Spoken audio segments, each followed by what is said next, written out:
সূরাতুল কাহাফ এটি এমন একটি সূরা রাসূলুল্লাহ সাল্লাল্লাহু আলাইহি ওয়াসাল্লাম তার উম্মতকে বলিয়া গিয়েছেন, হে আমার উম্মতেরা, তোমরা যদি সূরা কাহাফের প্রথম দিকের 10টি আয়াত অথবা শেষ দিকের 10টি আয়াত মুখস্থ করো, তাহলে আল্লাহ জাল্লা শানু ওয়া আম্মা আমালুহু তোমাদেরকে দাজ্জালের ফিতনা থেকে হেফাজত করবে। সুবহানাল্লাহ। রাসূলুল্লাহ সাল্লাল্লাহু আলাইহি ওয়াসাল্লাম তার সমস্ত উম্মত কি কথাগুলি বইলা গিয়েছেন, আর সমস্ত নবী রাসূলরাই বলতেন যে তোমরা দাজ্জালের ফিতনা থেকে যদি বাঁচতে চাও তাহলে আল্লাহ জাল্লা শানু নিকট দোয়া করো। আর আমাদের বিশ্ব নবী, দু জাহানের বাদশা নবী, যে নবীর কারণে আল্লাহ জাল্লা শানু গোটা পৃথিবী সৃষ্টি করলেন, সেই নবী আমাদেরকে বলিয়া গিয়েছেন, হে আমার উম্মতেরা, আল্লাহ আমাদেরকে আমার উপর এমন একটি সূরা নাজিল করছে। এই সূরাটির নাম হইল কাহাফ। আরবিতে বলে কাহাফ, বাংলাতে বলে গুহাবাসী। বা এই সূরার লম্বা আলোচনা সংক্ষিপ্ত ভাবে চেষ্টা করব এই সূরা কাহাফের আলোচনা শেষ করার জন্য।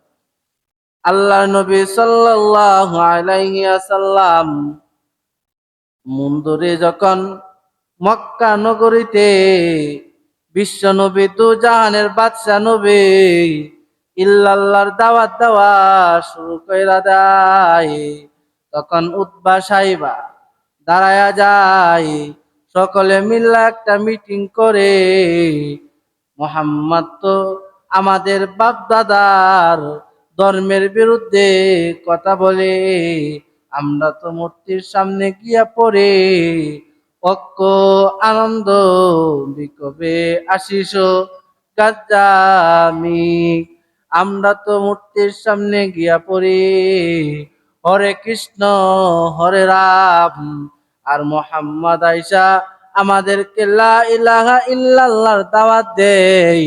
এই মুহাম্মদকে কিভাবে টাকানি যায়? উতবা সাইবা আবু জাহেল মিল্লা চিন্তা করে, হাই হাই, তাকে কিভাবে প্রশ্ন কইরা আটকানি যায়। বন্ধুরে, লম্বা কথা সংক্ষিপ্ত করে নিলাম। মক্কার সমস্ত কাফেররা একটা মিটিং এ বসে বৈশা বলতেছেন যে ইয়াসরিফ, মদিনার আগের একটা নাম ছিল ইয়াসরিব, বলতেছে আমরা ইয়াসরিব শহরে বড় বড় কাফেরদের বড় বড় শিক্ষিত মানুষ আছে, আমরা কয়েকজনে মিলা ওই মদিনার কাফেরদের নিকট গিয়া বলি। বৈঠক শেষ করার পর 2জন লোক মক্কা থেকে মদিনা প্রেরণ করে মুহাম্মদ সম্পর্কে জানার জন্য। মেরে মুহতারাম দোস্ত আর বুজুর্গ, ওই 2জন ইহুদি আবু জাহেল উতবা সাইবার কথা অনুযায়ী ওই 2জন লোক আপনার মদিনায় চলে যায়।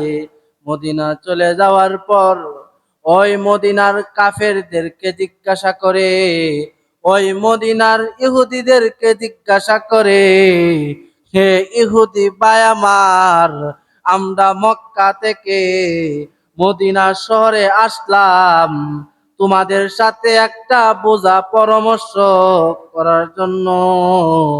মদিনার কাফেররা বলতেছেন, এ ভাই আমার, তোমরা মক্কা থেকে কষ্ট কইরা মদিনায় কেন আমাদের নিকট আসলাম? তখন বলতেছে, বাইরে আমাদের মক্কা শহরে একটা লোক আছে, নাম হইল মুহাম্মদ, সে আইসা আমাদের নিকট ইল্লাল্লাহর দাওয়াত দেয়, আমাদেরকে এক আল্লাহর ইবাদতের দাওয়াত দেয়, আমরা তাকে কিভাবে আটকাতে পারি এগুলি আপনি আমাদেরকে শিখায়া দেন। কিভাবে মুহাম্মদকে আটকানি যায়, কিভাবে মুহাম্মদকে মক্কা শহরের মধ্যে বেইজ্জতি করা যায়, আপনি আমাদেরকে বললেন। তখন ভাই মদিনার বড় বড় শিক্ষিত ইহুদিরা বলতেছে, উনি সত্য নবী নাকি মিথ্যা নবী নবী তোমরা তাকে তিনটা গিয়া প্রশ্ন করবো। কয়টা প্রশ্ন ভাই? তিনটা। একটু কথা বলো, কয়টা প্রশ্ন করব? বলতেছে যে তোমরা গিয়া মোহাম্মদ নবী রে তিনটা গিয়া প্রশ্ন করো।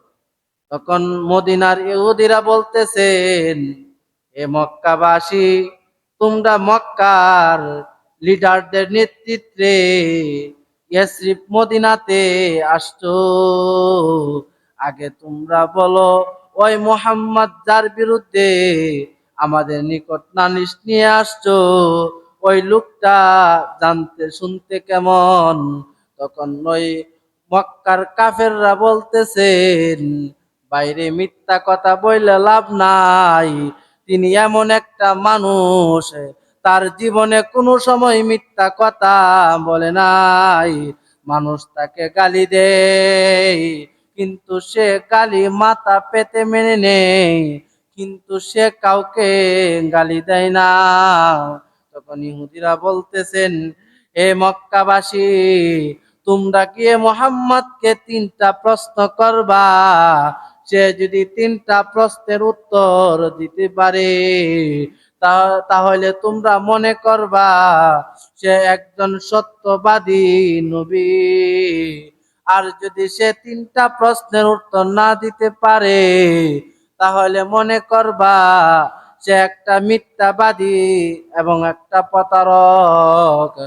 মদিনার ইহুদিরা বলতেছেন, বাইরে এক নাম্বার প্রশ্ন করবা যে আসহাবে কাফের লোকেরা তারা যে একটি গর্তের ভিতরে ঢুকছিল, ওই গর্তের ভিতরে কতদিন ছিল, এইটা হলো এক নাম্বার প্রশ্ন। দুই নাম্বার প্রশ্ন গিয়া করবা, এমন একজন ব্যক্তি আছে যে ব্যক্তি পূর্ব থেকে পশ্চিম, মাগরিব থেকে মাশরিক গোটা পৃথিবী সফর করেছে, ওই ব্যক্তির নাম কি? আর তিন নাম্বার গিয়ে প্রশ্ন করবা, মানুষের রূহ কোথায় থাকে? মানুষ যখন ঘুমায় তখন তার রূহটা কোথায় চলে যায়? ভাই, যখন মক্কার কাফেররা মদিনার বড় বড় পণ্ডিতদের নিকট গেলেন, মদিনার বড় বড় কাফেরদের নিকট গিয়ে গেলেন, তখন এই কাফেররা এই তিনটা প্রশ্ন বইলা দিলেন যে পৃথিবীতে একমাত্র নবী ছাড়া, কি ছাড়া ভাই? নবী ছাড়া। আমি যে তিনটা প্রশ্নের উত্তর আপনাদেরকে শিখাই দিছি, তুমি মোহাম্মদকে এক নাম্বার প্রশ্ন করবা যে আসহাবে কাফের লোকেরা যে ই দাকিয়ানুস বাদশার থেকে রক্ষা পাওয়ার উদ্দেশ্যে, দাকিয়ানুস বাদশা থেকে বাঁচার জন্য যে একটি গর্তের, পাহাড়ের একটি পাথরের গর্তের ভিতরে যে ঢুকছিল, ওই গুহাবাসীগুলি কতদিনই গর্তের ভিতরে জীবিত ছিল? দুই নাম্বার প্রশ্ন হইল, পশ্চিম, পূর্ব থেকে পশ্চিম, মাগরিব থেকে মাশরিক গোটা পৃথিবী সফর যে লোকটা করছে, এই লোকটার নাম? তিন নাম্বার প্রশ্ন গিয়া করবা যে মানুষের ভিতরে যে আত্মা, এই আত্মাটা, এই রুহটা কোথায় থাকে? ভাই, আমার ভিতরে যদি রুহ থাকে তাহলে আমার হাসান বলবে, আর যদি আমার ভিতরে রুহ না থাকে তাহলে আমাকে লাশ বলবে।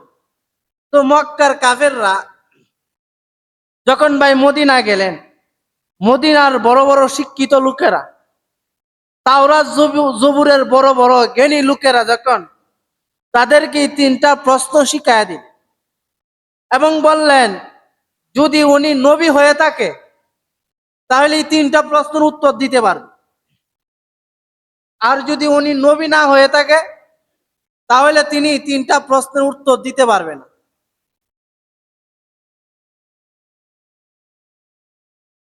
তো ভাই, মক্কার কাফেররা মদিনা থেকে আনন্দে আসতেছে, আয়সা আবু জাহেল উতবা সাহেবের কাছে আয়সা বলেন, হে ভাই আমার আবু জাহেল, চিন্তার কোনো কারণ নাই, পেরেশানির কোনো কারণ নাই।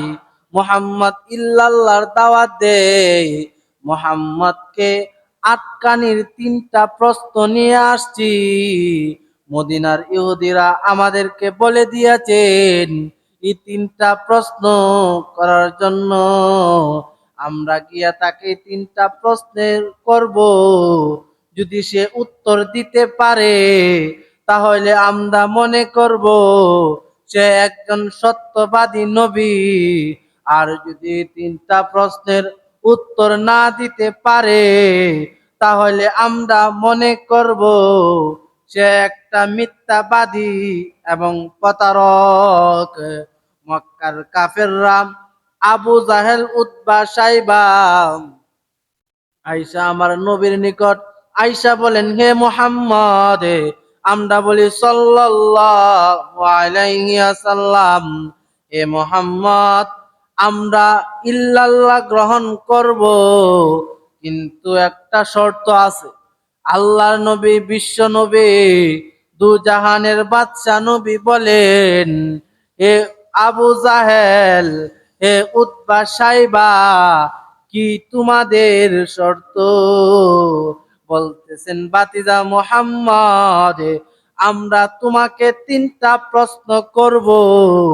যদি তুমি তিনটা প্রশ্নের উত্তর দিয়ে দিতে পারো তাহলে আমরা আজকে থেকে আর কোনো সময় গিয়া মূর্তির সামনে গিয়া পড়ব না হরে কৃষ্ণ হরে রাম।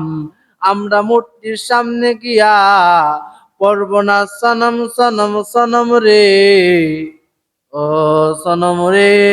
বাতিদা রে, যদি তিন প্রশ্নের উত্তর দিতে পারো তাহলে আমরা আর মূর্তির সামনে গিয়া পড়ব না।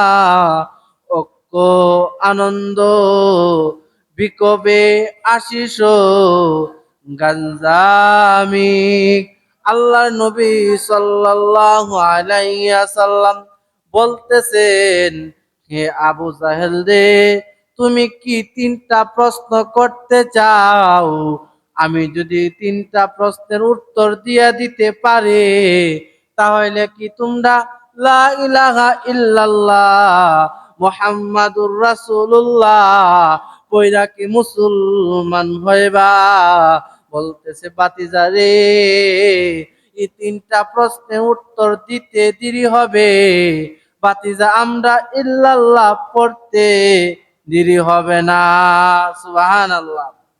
মুসলমান বাইরে, আল্লাহ নবীর কাছে আইসা আবু জাহেল আইসা এক নাম্বার প্রশ্ন করে, এ বাতিজারে, আসহাবে কাফের লোকেরা দাকিয়ানুস বাদশার থেকে রেহাই পাওয়ার জন্য একটা পাথরের পাহাড়ের ভিতরের গর্তের ভিতরে যে ঢুকছিল 7 জন যুবক, ওই যুবকগুলি কতদিনই পাথরের গর্তের ভিতরে জীবিত ছিল। এটা হইল বাতিজা মুহাম্মদ 1 নাম্বার প্রশ্ন। বাতিজা মুহাম্মদ রে, 2 নাম্বার প্রশ্ন হইল, এমন একটা লোক, যে লোকটা পূর্ব থেকে পশ্চিম, মাশরিক থেকে মাগরিব অর্থাৎ গোটা পৃথিবী সফর করেছে, ওই লোকটার নাম কি? 3 নাম্বার প্রশ্ন, বাতিজা, আমাদের মানুষের রূহ এটা কোন জায়গায় থাকে? মানুষ যখন ঘুমিয়ে যায় তখন মানুষের রূহ কোথায় চলে যায়? এ বাতিজা, এই 3টা প্রশ্নের উত্তর যদি তুমি দিতে পারো তাহলে আমরা এই মক্কাবাসী এক বাক্যে লা ইলাহা ইল্লাল্লাহ গ্রহণ করব। কি করবে ভাই? মুসলমান হয়ে যাবে। এই 3টা প্রশ্নের উত্তর যদি বাতিজা দিতে পারো তাহলে আমরা এক বাক্যে ইল্লাল্লাহ গ্রহণ করব।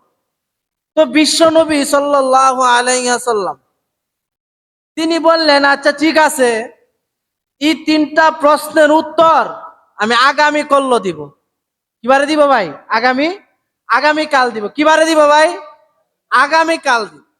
কি জায়গা থেকে ভাই? একটা শিক্ষণীয় একটা বিষয় আছে। তো রসুল যে বলছে আমি আগামীকালই 3 প্রশ্নের উত্তর দিব, কিন্তু বন্ধুরে, রাসূলুল্লাহ সাল্লাল্লাহু আলাইহি ওয়াসাল্লাম আবু জাহেল উতবা সাইবাকে বলেন, এ আবু জাহেল উতবা সাইবা, চিন্তার কোনো কারণ নাই, পেরেশানির কোনো কারণ নাই। এই তিনটা প্রশ্নের উত্তর আমি আগামী কাল দিয়ে দিব। কিন্তু বন্ধুরে, আগামীকাল আবু জাহেল উতবা সাইবা আইসা বলেন, বাতিজা, আজকে তিন প্রশ্নের উত্তর দেওয়ার কথা, আমাদেরকে তিনটা প্রশ্নের উত্তর দাও। রাসূলুল্লাহ সাল্লাল্লাহু আলাইহি ওয়াসাল্লাম বলতেছেন, চাচা আবু জাহেল, আজকে দিতে পারবো না, আগামী কালকে দিব। এইভাবে ভাই, আজকে না কালকে, কালকে না কালকে, এভাবে করতে করতে 15 দিন লেট হয়েছে। কয়দিন লেট হয়েছে? কিন্তু ভাই, সমস্যা হইলো ওই জায়গাতে রসুল চিন্তায় চিন্তিত। ওই দিক দিয়ে রসুল বলছিল আগামী কালকে তোমাদের তিনটা প্রশ্নের উত্তর দিয়ে দিব।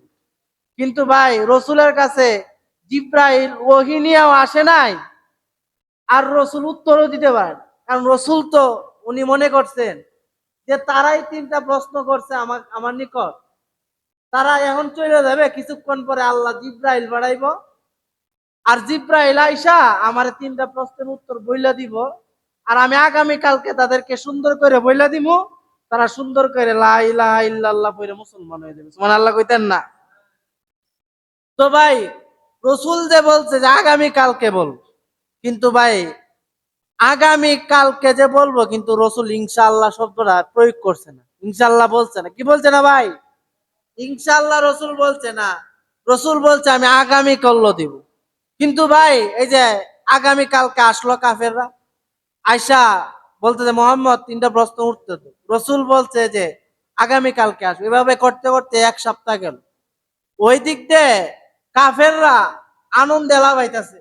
কেউ বলতেছে মোহাম্মদের গাঢ় দইরে লাইছে, কেউ বলতেছে মোহাম্মদের এখন আসল জায়গার মধ্যে দইরে লাইছে। নাউজুবিল্লাহ কইতেন না? কেউ বলতেছে যে মোহাম্মদের আসল, হ্যাঁ, কথাগুলি এখন বুঝতে পারলাম যে সে একজন প্রতারক ছিল, সে একজন মিথ্যাবাদী ছিল। নাউজুবিল্লাহ কইতেন না? কিন্তু ভাই, ওই দিক দিয়ে কাফেরদের আনন্দের রুল পড়ে গেছে যে মোহাম্মদ একজন মিথ্যাবাদী লোক। আর ওই দিক দিয়ে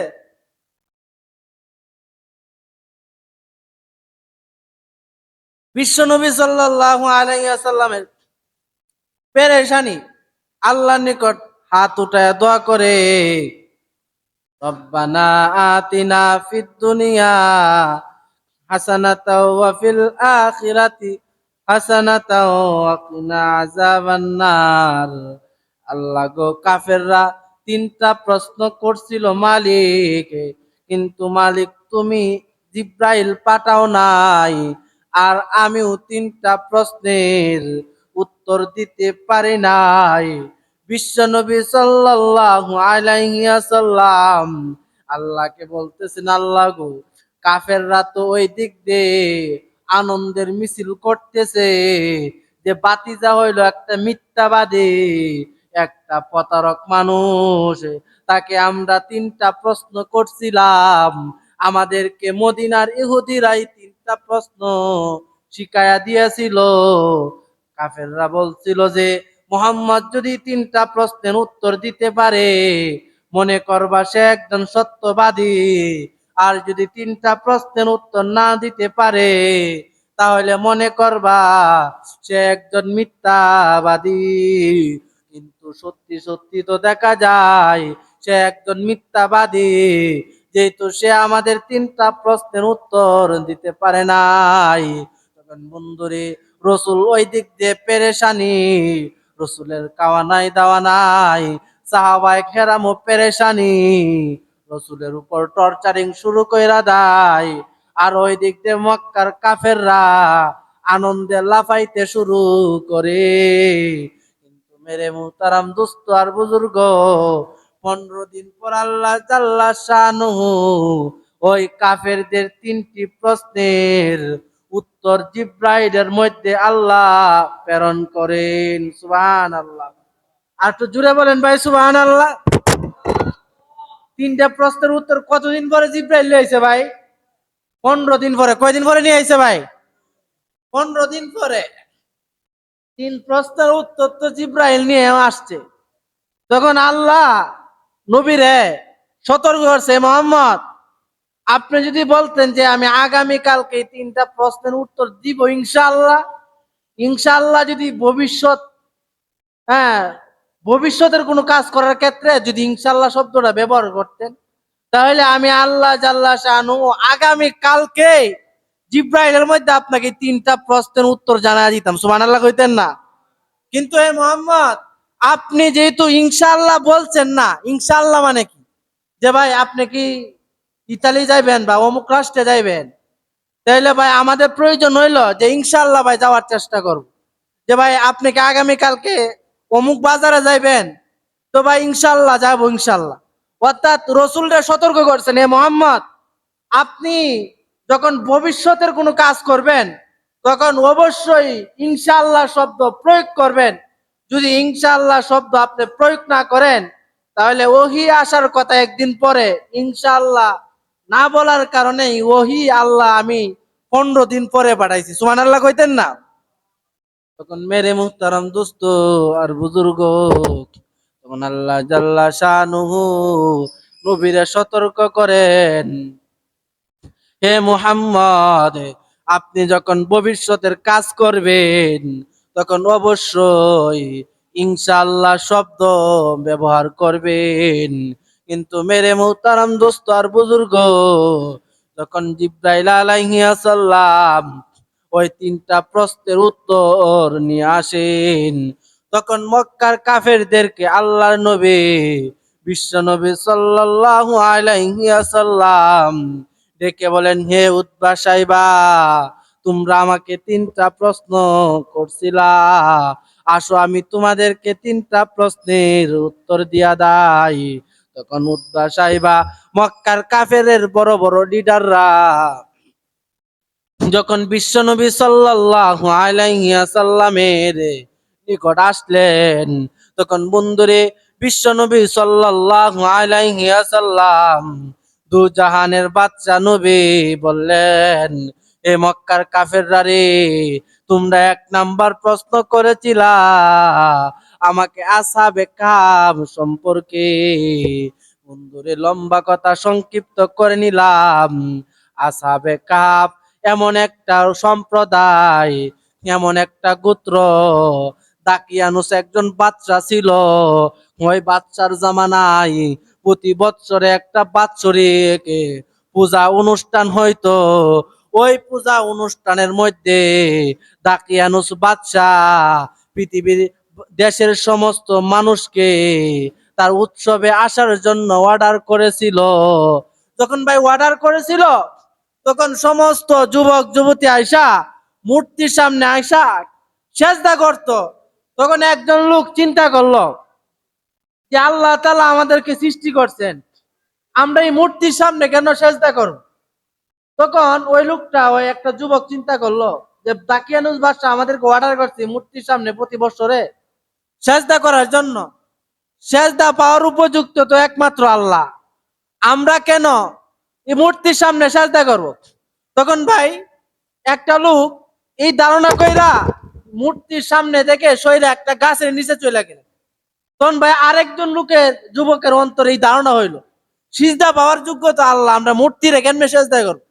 এইভাবে আরেকজন একটা গাছের নিচে চলে গেল। এইভাবে ভাই এই উৎসব থেকে একজন একজন যাইতে যাইতে 7 জন যুবক একটা গাছের নিচে গেল। কোন গেল ভাই? আর একটু জুড়ে বলেন, কে নিচে গেল?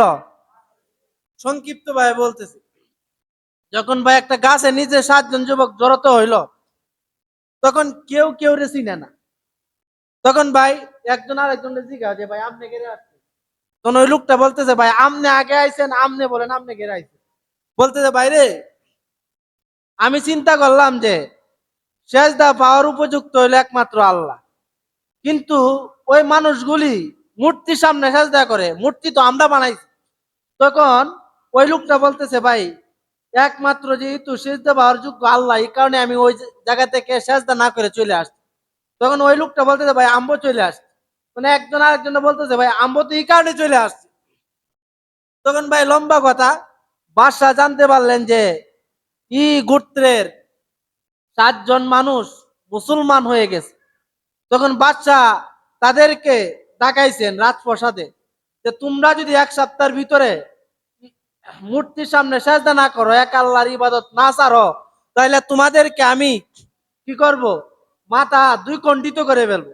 তখন ভাই ওই দাকিয়ানুস বাদশার বয়ে 7 জন যুবক একটি পাথরি পাহাড়ের গর্তের ভিতরে আইসা ঢুকে গেছিল। সুবহানাল্লাহ কইতেন না? তখন ভাই পাথরি একটা গর্তের ভিতরে আইসা ঢুকে গেছিল, তখন তাদের পিছনে পিছনে একটা কুকুরও আসতেছিল। সুবহানাল্লাহ কইতেন না? তখন যুবকরা এই কুকুরটা সরাই দিতেছে। তখন একজন আরেকজন বলতেছে না, যেহেতু কুকুরটা আমাদের সাথে আসতে চাই, কাজে এই কুকুরটারে সরানির দরকার নাই। তখন ভাই 7 জন যুবক একটি গর্তের ভিতরে ঢুকলেন। ঢুকার পরে ওই কুকুরটা এই গর্তের মুখটার মধ্যে বসে রইলেন। সুবহানাল্লাহ কইতেন না? কুকুরটা বসে 7টা যুবককে পাহারা দিতেছে। তো ভাই তারা এই গর্তের ভিতরে ঢুকা ঘুমায় গেছেন। তো ভাই যখন তাদের ঘুমায় গেলেন, তখন তারা একটানা 309 বছর ঘুম থেকে ঘুমাইলেন। সুবহানাল্লাহ কইতেন না? 309 বছর ঘুমানির পরে তারা ঘুম থেকে জাগ্রত হইলেন। ঘুম থেকে জাগ্রত হওয়ার পরে একজন আরেকজন বলতেছেন, ভাই পেটে ক্ষুধা, লম্বা কথা সংক্ষিপ্ত করে নিলাম, পেটে ক্ষুধা, তোমরা একটু দোকান থেকে কোনো কিছু নিয়ে আসো। তখন বলতেছে ভাই আচ্ছা ঠিক আছে, যখন আনবো একটু পরে যাই। তখন একজন আরেকজন জিজ্ঞাসা করতেছে, ভাই রে আমরা কত সময় ঘুমাইলাম? তখন একজন বলতেছে ভাই কিছু সময় ঘুমাইছি। তখন আরেকজন বলতেছে না, একদিন ঘুমাইছি। তখন আরেকজন বলতেছে না, আমরা মনে হয় লম্বা সময় ঘুমাইছি। তখন একজন আরেকজনের বলতেছে ভাই ঝগড়া বাসাদের দরকার নাই, আমরা যত সময় পারছি অত সময় ঘুমাইছি, পেটে ক্ষুধা, এখন বাজার থেকে গিয়া তোমরা একটু খাদ্য দ্রব্য নিয়ে আসো। সুবহানাল্লাহ কইতেন না? তখন ভাই যখন ওই স্বর্ণ মুদ্রা নিয়া রুটিওয়ালার দোকানে গেলেন, দোকানদারকে বললেন ভাই আমাকে কিছু খাদ্য দেন। তো ভাই দোকানদারে যখন খাদ্য দিল, খাদ্য যখন নিয়ে আসবো, তখন ওই রুপিয়া 309 বছরের আগের পয়সা। কয়শো বছরের আগের পয়সা? 309 বছরের আগের পয়সা। তারা কিছু পয়সা নিয়া ওই দেশ পালাইতে চাইছিল, তখন একটা পাহাড়ি গর্তের ভিতর ঢুকে গেছিল। তো ভাই কিছু পয়সা নিয়া ওই দোকানদারের কাছে গেলেন। তখন দোকানদার যখন রুটি দিলেন, তখন এই 309 বছরের আগে পয়সা দিলেন। তারা তো মনে করছে যে আমরা ঘুমাইছি মাত্র কয়েক ঘন্টা হয়েছে। তো ভাই 309 বছরের পয়সা যখন দিলেন, দেওয়ার পরে তখন দোকানদার বললেন ভাই এটা কি দিলেন? ও টাকা দিছি। বলতেছে কি এগুলি টাকা চলে না। তখন ওই আসাবে কাবে লোকেরা বলতেছে কি আপনার মাথা ঠিক আছে? চলবে না মানে? ও না না, এগুলি তো আরো অনেক আগের পয়সা। ও কি কন আপনি অনেক আগের পয়সা? এগুলি তো কিছুদিন আগের পয়সা। তখন ভাই যখন রুটিওয়ালার সাথে আসাবে কাবের একজন লোকের তর্ক বিতর্ক হয়ে যায়, তখন বলতেছে না ভাই আপনি সত্য কথা বলেন, এই টাকা কোথায় থেকে আনছেন? এই টাকা তো জাদুঘর ছাড়া কোনো জায়গায় পাইতেন না। 300 বছরের আগের পয়সা কি আপনার কাছে আছে? এখন যদি ভাই 300 বছরের পয়সা লয়ে যদি আপনি রেস্টুরেন্টে যায় যদি 300 বছরের আগের পয়সা দেন, তাহলে বেটা আপনারা জিজ্ঞাসা করতো না যে তুই আনছিস কোন, তুই জিজ্ঞাসা করতো না ভাই? এই আসাবের কাফের লোকেরা মনে করছে টাকা তাদের কাছে যেগুলি ছিল, তারা তো জানে না যে এই এক ঘুমে যে 309 বছর চলে গেছে। তারা এই কথা জানে? 309 বছর এক ঘুমে চলে গেছে। তো ভাই